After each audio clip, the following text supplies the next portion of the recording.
As for the draw, 24 teams, 6 groups of 4. A reminder, the top 2 in each group and the 4 best third-place finishers will advance to the knockout stage next summer. So keep that in mind as we go through the groups. Group A hosts Germany, Scotland, Hungary, and Switzerland. Germany, Scotland, that'll be the opening match of the tournament, June 14th in Munich. I mean, so we're going to get to the group of death here, but okay. I mean, I'm going to preface this by saying, if you believe that Germany is as weak as a lot of people do, then this is a really evenly matched group. Go ahead. Yeah, Germany's recent history, out in the group stage of the last 2 World Cups, out in the round of 16 of the last Euros, and just 3 wins in 11 games in 2023. They sacked Hansi Flick, brought in Julian Nagelsmann. But a lot of people like you think it's still Germany at home in a major tournament. They still should be looked at as prime contenders. Yeah, I think that we will see, or we have the potential to see, I guess, a summer of 2006 in the way that that German team was viewed, even though, keep in mind, they didn't actually win the World Cup when Germany hosted the World Cup. And the Nagelsmann effect has the potential to be a Klinsmann type of effect if and when they rise to the occasion next summer. Incidentally, the last host nation to win the Euros, France, in 1984. Group B, widely considered the group of death. Spain, Croatia, Italy, who are the defending champions, and Albania, who are managed by Brazilian Silvinho. Godspeed to Albania. And again, yeah, Spain, Croatia, and Italy. Italy is the defending champions. However, they are going through, this moment where what actually are they? But yeah, I mean, I think that this is, again, if a group of death, and we do this for every single draw, if your group of death is the most high profile big teams, then obviously you're going to go straight to Group B. But if your group of death is the most equally matched type of group, again, I still go back to Group A.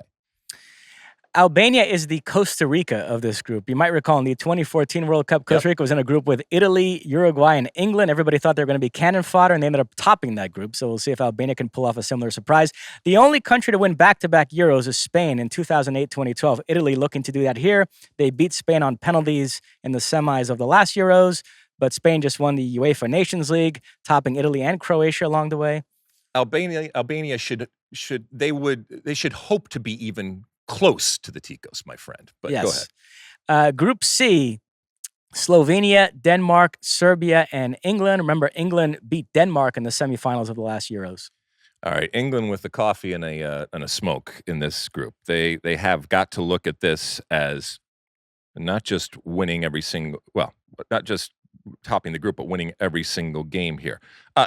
And they're not so easy that they won't give this England team a game. But again, the upper echelon of teams, in terms if I was ranking these teams, I got France and England up there as the elite of the elite, where it is safe money given what they are. Even with Warren Barton having Maguire starting his 11 over there for England, that's how good England is. That's the trajectory, and therefore the expectation. And I think the expectation is fair and justified in terms of what this England team here is. So when I look at Group C, I don't see a problem for England. A solid Sean Sullivan reminder. Slovenia will be the U.S.'s next opponent in January.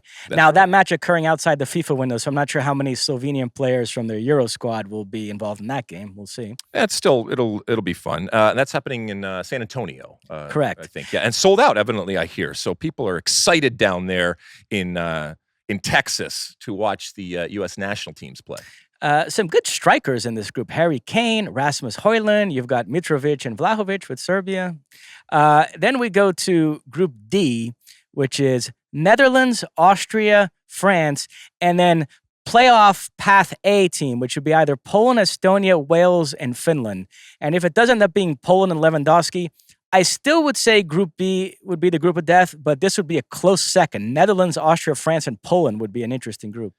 Yeah, again, upper echelon France, I would put Netherlands in that second type of echelon. And even if Poland qualify, even with Lewandowski, we've seen time and time again where just because it's Lewandowski on the field doesn't change Poland. It wouldn't surprise me if Wales find a way in over Poland. Again, that wouldn't change the group for me, but I get why there's some bigger types of names here and why people could make a case for Group D as a group of death.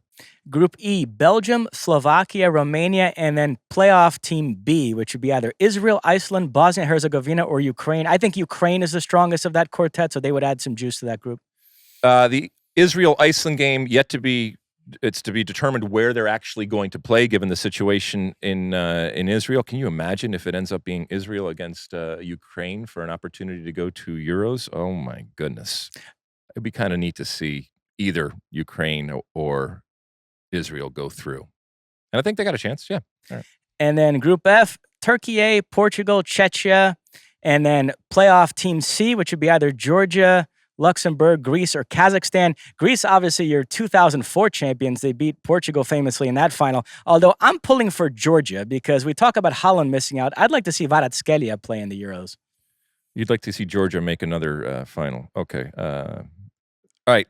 Another. Did Georgia make the Final Four? Are they in? They did not. They did not. Oh boy. So you want to see them? You want to see Georgia actually win something then, or be awarded some Georgia? Some Georgia. Yes, yeah. Exactly. I think Greece goes through here. Can you give our folks a real quick synopsis when it comes to these changing names of these countries?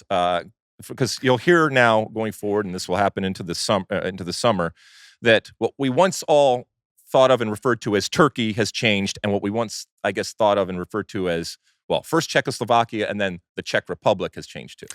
Yeah, so Turkey is now known as Turkey, and Czech Republic is now known as Czechia. They would prefer to be called that, and UEFA have adopted that, so you'll see that in all our graphics next summer, so don't be thrown off. I know a lot of people still refer to them as Turkey and Czech Republic. Yeah, I mean, we're not going to scream and yell at you. This is going to take a little time, and I think the governments of both of these countries recognize that it's going to take some time. It's interesting when it comes to Turkey, because if you read the reasoning why it's literally because when you look up Turkey in a search engine, what comes up? The actual animal as opposed to the country. And so this is one of the ways for them to, I guess, market and brand themselves in a better way globally. It's a country rebrand. You don't often see that. Exactly. Well, I mean, listen, we're going to respect it. And so long live Turkey and Czechia? Czechia, yeah. Okay, Czechia, there we go. Now, a couple of big picture topics that we discussed on our show on Saturday that I want to revisit here. We posed the question, might this be the tournament, Euro 2024, where Mbappe fully establishes himself as the clear-cut best player in the world? You said yes. Warren said no. Yeah, I mean, you're going to bet against Mbappe with what he is, and I don't think that his success and his attention has dimmed the fire. And again, we have that evergreen conversation without a Erling Haaland in the mix. Is it even fair? Yeah, I mean, I just think that he is so good, and he just oozes confidence. But it's a different type of oozing than, for example, a Thierry Henry. Okay. When it comes to Kylian Mbappe, I mean, they both have that French arrogance, but it's just a little bit different. However, both of them devastating and at the top of their game right now. So yeah, I think that, and there's plenty of other players and Kane and others out there that certainly could have a say here. But I think you're safe money, and therefore that's why I say. And if and when he does it again in yet another tournament, I think it's hard to argue that he isn't the best in the world. We also discussed Ronaldo. We know he was dropped at the last World Cup by Fernando Santos. A lot of people thought Roberto Martinez might phase him out, but instead, he's inserted him back into the lineup. He scored 10 goals in qualifying, and he's scoring goals for fun at club level, but qualifying goals were against the likes of Luxembourg and Liechtenstein, and his club goals are in Saudi Arabia. So there still is this question. He'll be 39 next summer. If they were to come up against an England or France, can he still be a difference maker against that level of opposition? I still think he can. And keep in mind, speaking of brands, this is a brand that has been built on what? Scoring goals and literally being bigger than life in terms of his physique and the physical nature of his play. So he's kept himself fit. I mean, you're hard-pressed to probably find anybody in the world that has looked after his body better, and certainly he has had the means to do so over the years. He is a different player. I think everybody acknowledges this, including himself.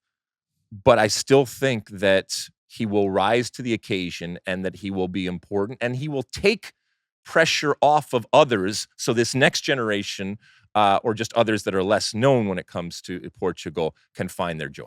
And you know how enamored I am of Portugal's talent. I won't go through the whole list again, but Bernardo Silva, Bruno Fernandes, Rafael Leão, João Felix, etc. So they're not lacking for talent. So that's the Euro draw. You like that clip? Well, my State of the Union podcast drops twice a week right here on my very own YouTube page. The only way to stay up to date is to hit that subscribe button down below. Size the day, and see you soon.